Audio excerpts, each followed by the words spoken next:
Okay, so I've decided to first document myself walking into the water because I'm a nerd.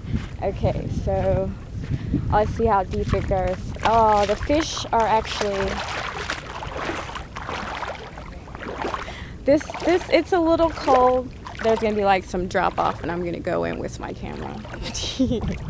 Of course it's a weird sea beach because we're in Saudi. Everything here is weird. I can't get it. My feet are stinging. I'm going to go ask the guys in a patrol car if I can take off my abaya when they come by. Watch this.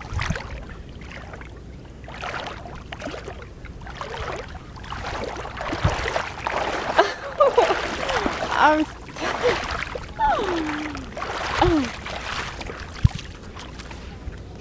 oh.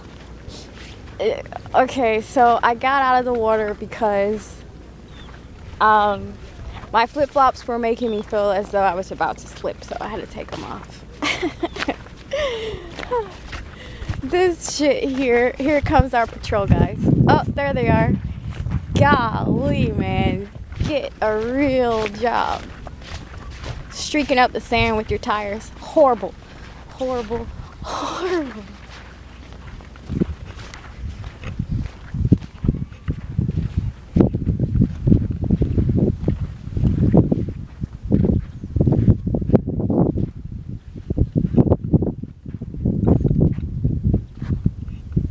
Here they come. I really am going to ask them. They can't arrest me for asking a question because I don't know.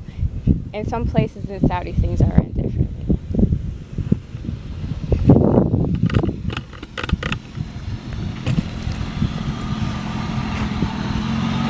Can I take off the abaya? Huh? Can I take off the abaya off?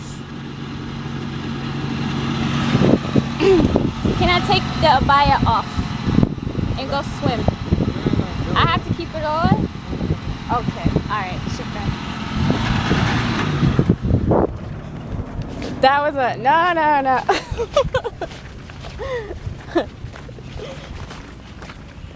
Okay, well, so much for that. Bye-bye.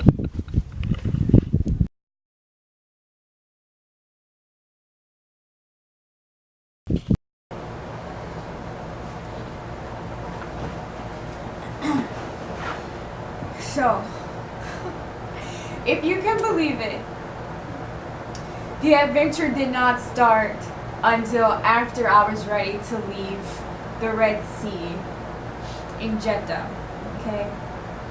I'm still wearing my scarf for dramatic effect. Oh my God, you guys. I try to call the Uber and I get a message saying that unfortunately there are no Uber drivers servicing the area. So I try like 5 to maybe 15 more times in the hopes that some Uber driver would just so happen to be in the area, and it doesn't work. So I download another rideshare app that's very popular over in this side of the world, the Middle East, called Kareem. Kareem is also giving me the message saying that no one is servicing the area where I am by Safe, I don't know how you pronounce it, beach, okay? I go to the nearest little, what do you call it? Just little stand where someone's selling like water, popcorn, ice cream and stuff like that. And his English is not very good. He speaks little to none. And I'm trying to get an emergency number from him or a taxi number, and he just says Mafi phone, no phone, or something like that. And I left. I then proceeded to call the emergency service number for Jeddah, or maybe all of Saudi Arabia, which is 999. And I was trying to speak with them. They're not speaking any English. And I'm a little disheartened at this point. I was transferred a couple times to some person who was speaking English, and we just never really got anywhere. And I was trying to speak to him in it was very casual, and I think at one point he said something along the lines of, so is there an emergency? And I'm like, yes, of course there's an emergency. And then we're disconnected. So I grab my bag and I proceed to walk. And you know, it is really unsafe for women to hitchhike these days. Oh my God, especially in a third world developing country, whatever you want to call it. Goodness gracious, but I'm super desperate. I'm thinking the sun's going to go down and I'm literally going to be stranded, which is probably a greater risk than actually hitchhiking. So I see these Saudi guys get out of their car. I was just going to ask them if they spoke English or not, in the hopes that I could get the number to a taxi. And one of them didn't speak English, but his friend spoke a little bit. And he's like, okay, get in the car, no problem, we'll take you to Jeddah, the city, okay? And I was kind of talking to him. He wasn't making me super uncomfortable, but eventually his friend comes back from the little stand, and he had bought some ice cream for him and his friend. He was so upset when he got to his car. He basically made me get out, and he's saying she could use Uber. I mean, I could understand as much these words from the Arabic that he was speaking. He's like, she could take Uber, she could take Kareem. I'm like, no, I can't take Uber or Kareem because they're not servicing the area. So I get out of the car and I start walking, probably for like 2 or 3 minutes.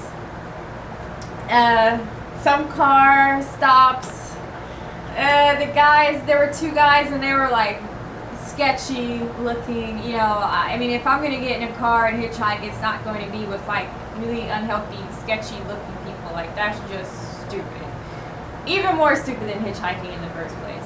So I'm like, no thanks. I'm going to start walking towards the factory. That's my best bet. I know I can get someone to help me in the factory. Okay.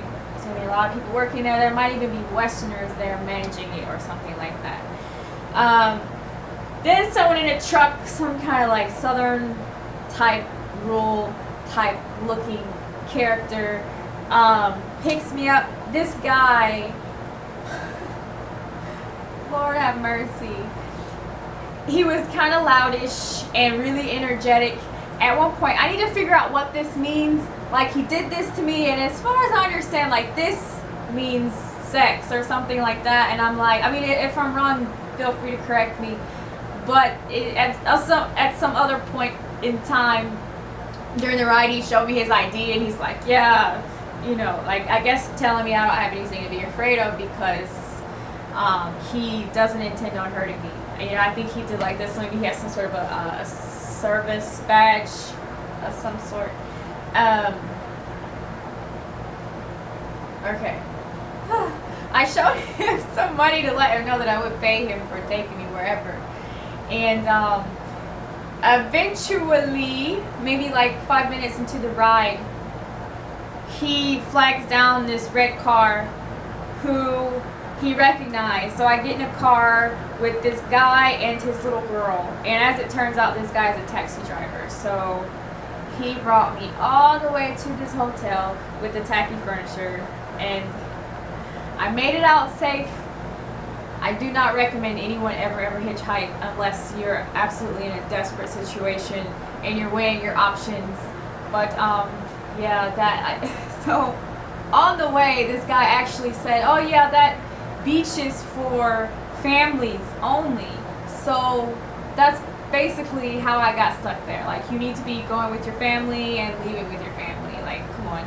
Families only beach, only in Saudi Arabia, right? Anywho, that's all for now. Ciao.